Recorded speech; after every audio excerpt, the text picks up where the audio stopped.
What's up, YouTube? Knight's Edge here. Got a little, like a little, it's not really an unboxing. I got it in the box, but I'll explain that here in a second. This is the Spyderco Resilience. It's a Chinese-made Spyderco. I am a big fan of Spydercos. Anybody that knows me pretty much knows that. I collect them. I don't know, I think I've got about 16 of them, 17 maybe now. Total Spyderco knives. They're my favorite brand, favorite knife company. I really like how their designs are. I like their sliciness. I like the way that they heat treat their stuff. For the most part, their heat treat's really good. But I figured I would do like a Spyderco week, so I'm gonna try to shoot for doing a Spyderco knife every day this week. But this one I wanted to do first, kind of going by country. Actually, Spyderco's got factories in multiple different countries. They do a lot of stuff out of the USA at their Golden, Colorado plant, but they've got 2 in Japan. They've got 1 in Taiwan. They got a factory in China that kind of produces a lot of their low-end stuff, and they got another one in Italy, I believe. So a lot of their knives are, if you get a Spyderco knife, it could come from all over. But the family, from what my understanding of it with their Chinese plant, from what the people at the outlet told me when I bought this one, the family, Eric Glesser, Sal kind of knows the family that does the Chinese manufacturing also for Spyderco, so they're very carefully quality controlled up to Spyderco standards, even though they are a lot of their lower end knives are produced in China, but they still have the Spyderco approval, seal of approval, and it still goes back to an American made company. So this is actually the only Spyderco I've ever bought in person. Very special knife to me. I got it a couple years ago. Me and my girlfriend went to Golden, Colorado. We were vacationing in Colorado, and she was patient enough with me to go to the Spyderco outlet in Golden and watch me drool over knives for a few hours there. So that was pretty cool. And this one, even though it's probably the most inexpensive Spyderco in my whole collection, it probably is the last one that I would ever get rid of, although I'm not planning on ever getting rid of any of my Spydercos. That I'm planning on passing them down to my kids and everything.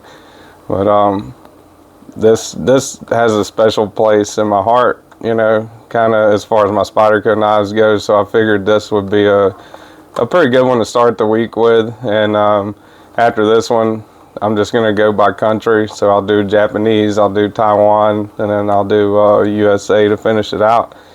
But this one is actually the Spyderco Lightweight Resilience.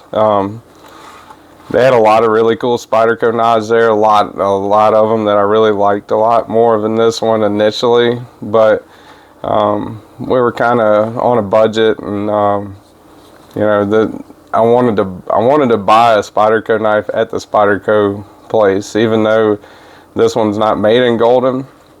This one's produced in China.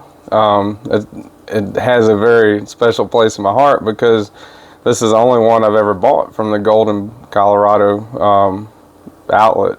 So, and I think this is actually the only Spyderco that I've ever bought in person. Most of them come from online after watching reviews by Shabazz, MC, and everyone. So this is definitely one that I'll never get rid of. Got the little receipt that came with it here. I can get the camera to focus. Spyderco outlet, 820 Spyderco Way, Golden, Colorado. I believe I paid, it was $68.25 was what I paid for this one. So And they give you a little punch card, frequent buyer's card. So got one little stamp on there. I think after you get 10 visits, you get a $50 off your next purchase card. So that's pretty cool. And of course, the little information that comes with every single Spyderco you get, you know, you'll get a sticker and the little pamphlet that comes with the story behind the knife, the designer, and you know, if it's an in-house design, out-of-house, steel type, and all that stuff. So I save all my Spyderco boxes, everything that comes with them. So anyway, this is the Spyderco Resilient. So like I said before, it's one of their Chinese-made knives, kind of more along the budget line of a Spyderco knife. This is the lightweight version of it. It's a larger knife when you look at it.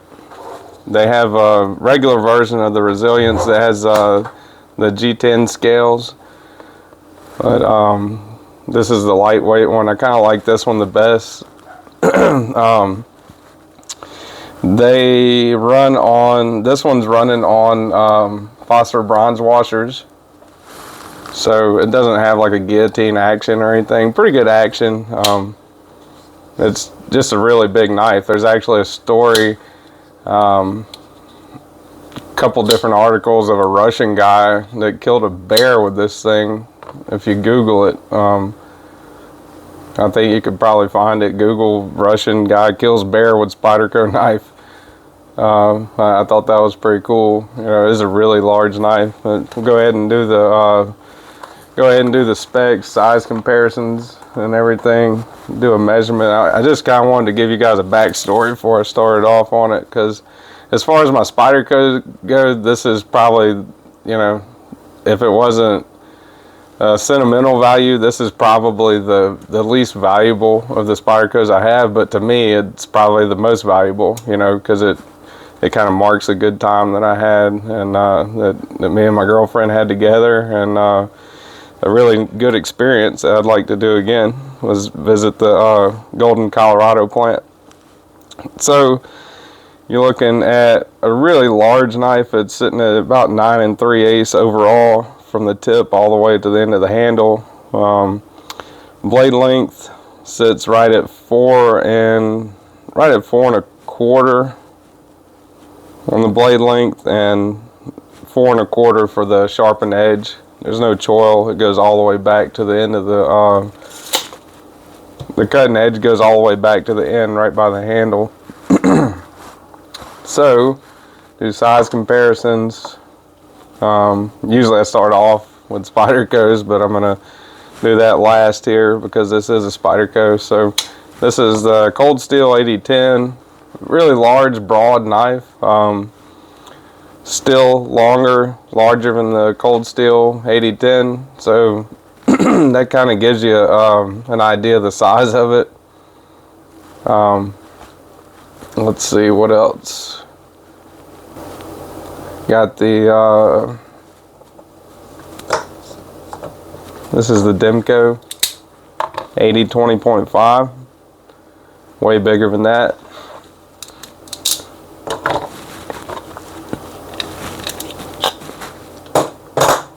Hogue Deca, or this is actually the RSK MK1 Ritter Hogue Griptilian equivalent. Hogue's equivalent of the Griptilian. I got a review on that knife. It's a great knife. So this is what I would consider a full-size knife, and this is obviously a lot larger than that. And here is the Hogue Deca. A lot bigger than that one. A lot more cutting edge, a lot broader than that one too. And last, I've got Spyderco Paramilitary 2, Spyderco Para 3. Way larger than the Para 3. Good bit larger than the Paramilitary 2. So you can definitely tell it's a large knife.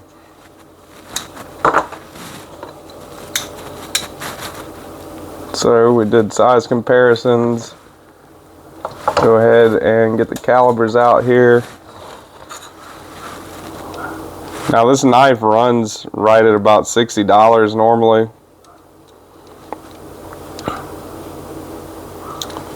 Zero them out. 115 thousandths. Thickest part of the spine. You go towards the cutting edge. 23.5 thousandths there. 24 thousandths. Go all the way to the tip. Looking right about 31.5 thousandths. Pretty slicey for a large knife. It's got a full flat grind on it. So, no hollow grind, no swedge going down, full flat grind.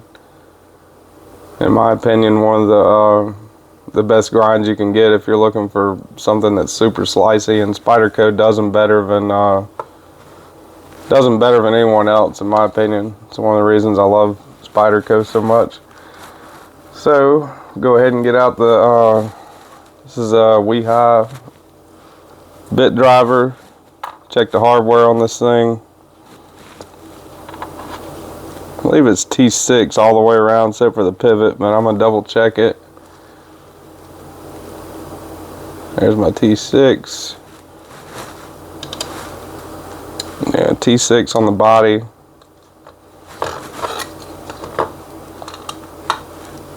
T6 on the pocket clip. And this is a T8.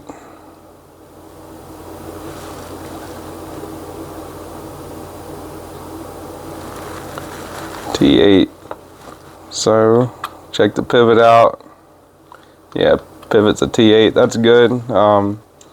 Body screws being T6 is not so good. T6s strip out easy. If you guys saw my latest TS prof sharpening video, that's a testament to that. But being as how it's a single-sided captive pivot, you know, that makes it a lot better. Plus the pivot being T8, that's good. So this is right along the lines of a budget knife. It's definitely runs around 70 bucks even now. You know, a couple years later from when I bought it, still you can get it on Blade HQ around 70, 72 bucks, something like that. So that's a good thing. The steel on it, 8CR 13 MOV. Not really the best steel as far as edge retention, corrosive resistance. Corrosive resistance actually isn't too bad. This one's coated also, but 8CR is not, you know, the best of steels as far as edge retention. It'll slice, it'll cut stuff just as good as any other steel when it's sharp, but if you cut stuff with this, you're going to be sharpening it a good bit, you know, because 8CR does not hold an edge. 9CR 18 would be a little bit of an improvement over it, and I would still consider 9CR not to be the best of seals in the budget territory. Let's see, go ahead and get the scale out, get the weight on it. Now 4 1/4 inches cutting edge. Let's see what the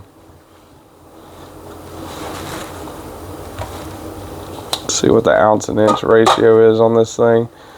4 1/2.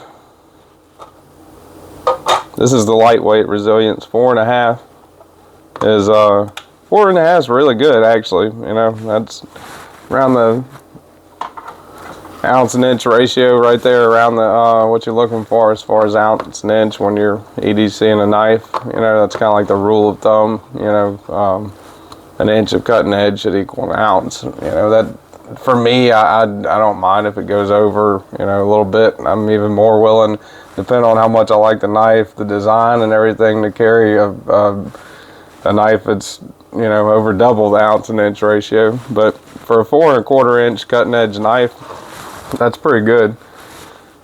Pretty good weight, and a lot of that's attributed to these scales. These are fiberglass reinforced nylon scales. So really thin plastic scales. Still pretty strong material, but you know, not, you can definitely tell you got something in your hand that's like a plastic whenever you're using it. Go ahead and put it in the old jeans here. So you got a pretty good amount sticking out of the blue jeans. Get the camera to refocus. Got that much sticking out of the jeans, you know. Somebody can definitely tell you got a knife in your pocket or something in your pocket, you know, but that's not really a bother to me. That doesn't bother me too much whenever I'm carrying it. I don't really carry it to work or anything like that.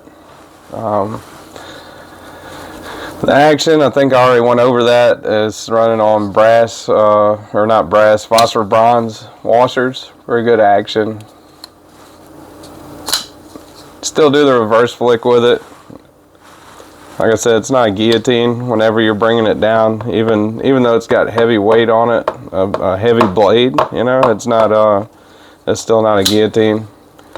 Really super large knife. If you're looking for a budget Spyderco knife, you know, this is for $68 or so. It's not too bad, you know. I mean, I could make a lot better recommendations, and like I said, I mean, it's more value to me sentimental than anything else. But it is a pretty decent knife though, and for, you know, the size of it and everything, great little slicer, great knife. Ergonomics, you don't have an option to choke up like you do on a lot of Spydercos. Do have a little bit of jimping here. Put your thumb right there and cut like that. As far as choking up, about the most choking up you're going to do on this one is maybe putting your finger here.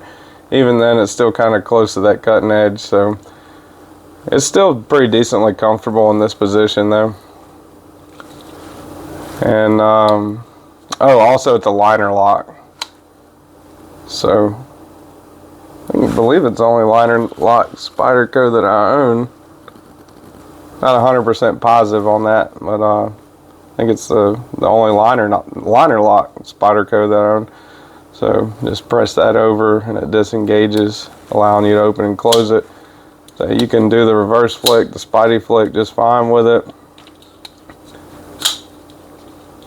You know, you can slow roll it, open it with your thumb. It's hard to do on the camera. You can also do thumb flick it out like that, you know. But overall, not the greatest option for a Spyderco knife. I would say I would recommend a lot of other ones before this one, but